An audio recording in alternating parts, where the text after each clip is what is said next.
Supplementary में question कम है, विषय को इधर उधर ज्यादा घुमाया जा रहा है, लेकिन फिर भी जो क्वेश्चन मैंने ये नहीं कहा क्वेश्चन नहीं है, जो है उनका मैं जवाब देता हूं। और बाकी विषय जो एक सैद्धांतिक विषय को लेकर के हमने एक पॉलिसी बनाई है, उस पॉलिसी पर चर्चा की जा सकती है।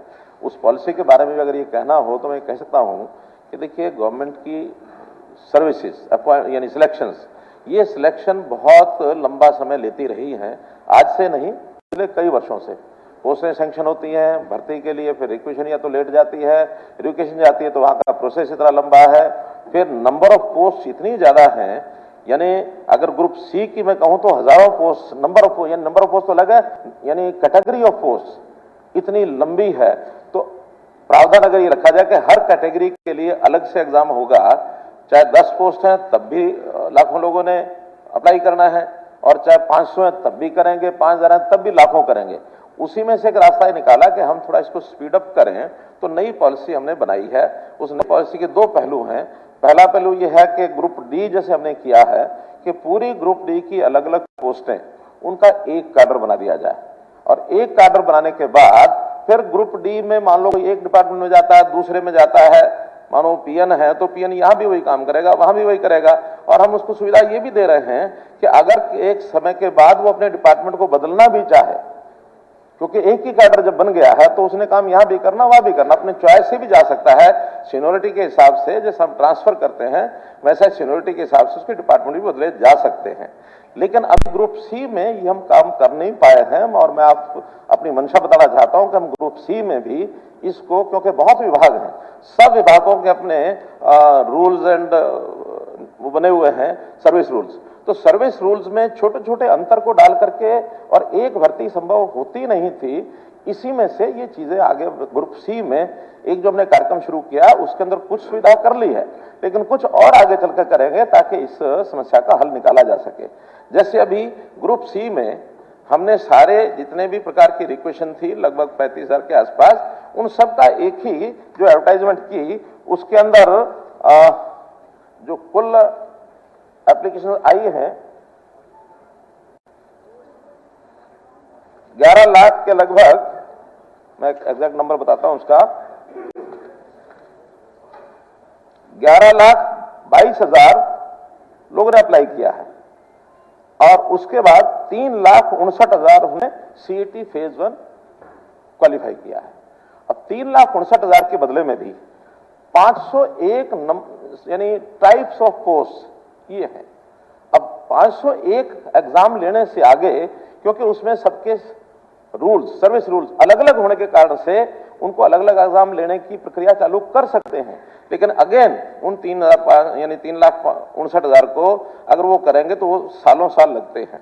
फिर उसके ये आया कि समान क्वालिफिकेशन होने के नाते जो जो ग्रुपिंग की जा सकती है उनका ग्रुप बनाया जाए। तो जैसे आपने ठीक कहा कि ये 64 ग्रुप ऐसे बने हैं, और इन ग्रुप्स के एक ग्रुप का एक बार एग्जाम, आपने तो ये कहा कि 64 ग्रुप का इकट्ठा एग्जाम लिया जा रहा है, इकट्ठा नहीं लिया जा रहा, 64 एग्जाम होंगे एक एक ग्रुप के नाते जिनकी क्वालिफिकेशन सेम है। मानो किसी की डिप्लोमा इन इंजीनियर है तो डिप्लोमा इंजीनियर वो सब इकट्ठे होंगे सर्विस रूल के हिसाब से। मानो कहीं एक्सपीरियंस सुनिए, नहीं मैं उनका जवाब दिया, उन्होंने कहा कि एक ही एग्जाम लिया जा रहा है। नहीं बाकी नहीं, जो इन्होंने उत्तर दिया है, उन्होंने प्रश्न किया मैं उसका उत्तर दे रहा हूं। सबको पता तो 64 एग्जाम अलग अलग होंगे। ये अलग बात है कि उसमें पहले एग्जाम हमने वो, यानी हमारी जो कमीशन है उन्होंने तय किया कि जिनमें संख्या ज्यादा है, वो 56 और 57 दो ग्रुप ऐसे थे जिनमें संख्या ज्यादा थी, ताकि उनके एग्जाम पहले ले ली जाए, बाकी कम संख्या रह जाएगी उस हिसाब से चलेंगे। तो उसके अंदर एक रिपीटिशन ऑफ क्वेश्चन का विषय आया है अलग से, वो चूंकि सबजुडिस है, इसके ऊपर मैं टिप्पणी नहीं करूंगा, कोर्ट में गया हुआ, कोर्ट जैसा फैसला करेगा उसके ऊपर हम निर्णय कमीशन ले लेगा। इसी प्रकार से जो और क्वेश्चन तो इसमें ज्यादा नहीं है, 4 गुणा का एक विषय आया है।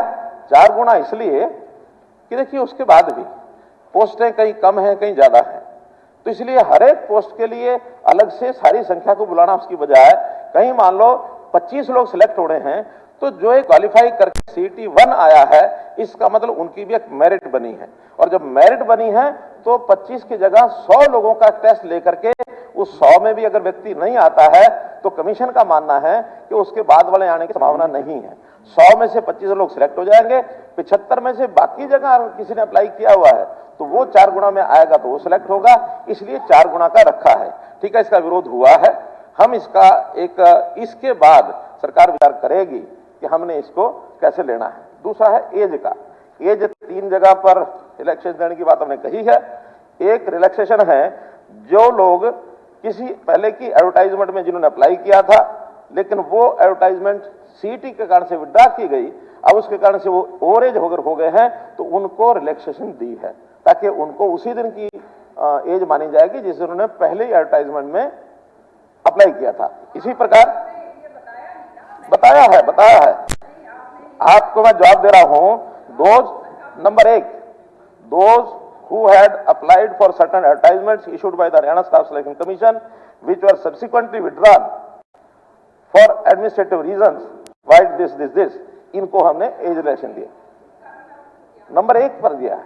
नंबर 2 पर दिया है those who have worked on equivalent post on ad hoc contract work charge daily wages basis in the government, not in boards corporations, क्योंकि आगे लिख दिया है excluding period of break in any department, board, corporation of Haryana government including government aided institutions, तो उनको छोड़कर बाकी सबको भी रिलैक्सेशन दिया है। तीसरा, candidates who belong to certain special categories, आपने कहा कि इसका उत्तर नहीं दिया, ये उत्तर लिख के दिया है। Which are the number of candidates who are likely to get a chance to appear in the exam? So आपने जो है अपने आप ही उसमें कह दिया कि हमने कुछ वो लिखा नहीं है। हो गया। अब इतना ये बहुत इम्पोर्टेंट विषय है। इम्पोर्टेंट तो सभी अपने अपने क्वेश्चन आप जानते हैं पूरे हरियाणा से कुछ कैंडिडेट ऐसे बाद में जो बाद में कमीशन के पास आए, मैंने पूछा है कि इतना मैं जवाब देता हूं उसका। जो कैंडिडेट ऐसे आए कमीशन के पास कि हमारी एज तो अपर एज लिमिट गवर्नमेंट की 52 साल से ऊपर वो हो गई है, क्योंकि 52 साल तक की लिमिट गवर्नमेंट ने रखी हुई है, वो भी एससीज की और बीसीज की, उसके बीच 42 साल। अब ये तो ना आपने पूछा और ना हमारे पास उत्तर आया, लेकिन जितने हैं नहीं जितने हैं उनको चांस दे दिया गया है बैठने के लिए।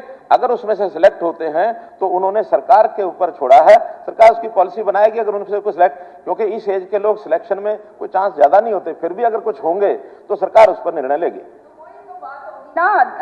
माननीय मुख्यमंत्री जी कि फिर सरकार निर्णय लेगी, वो बेचारे तो वैसे के वैसे पड़े रह गए। आपने जो है, मैंने ये पूछा, ये नंबर ऑफ कैंडिडेट्स, उसका आपने जवाब नहीं दिया है। फिर आपने कहा है किरण जी एक क्वेश्चन के अगर ऊपर 15 मिनट लगेंगे, नहीं बाकी के मेंबर्स को जो राइट्स हैं उनके ऊपर आप वो कर रहे हैं। नहीं आ चुका है, एक सप्लीमेंट्री या 2 सप्लीमेंट्री जो हो सकते हैं। मेरे को बोलने दो, ये पूरे नौजवानों इस प्रश्न पर जितने क्वेश्चन हैं, इस प्रश्न पर नौजवानों बच्चों का मसला है, आप उनके जितने सप्लीमेंट्री हैं वो लिख के दे दें, सबका जवाब लिखित कैंडिडेट को दे दिया जाएगा। आपके बीच में नहीं मैं उठ के बोलती, मैं बता रहा हूँ हर एक समय में उठ के बैठ के मैं अध्यक्ष महोदय इस प्रश्न पर बहुत एक मिनट बताता हूँ, जो मर्जी है नहीं सबका उत्तर दे रहा हूँ।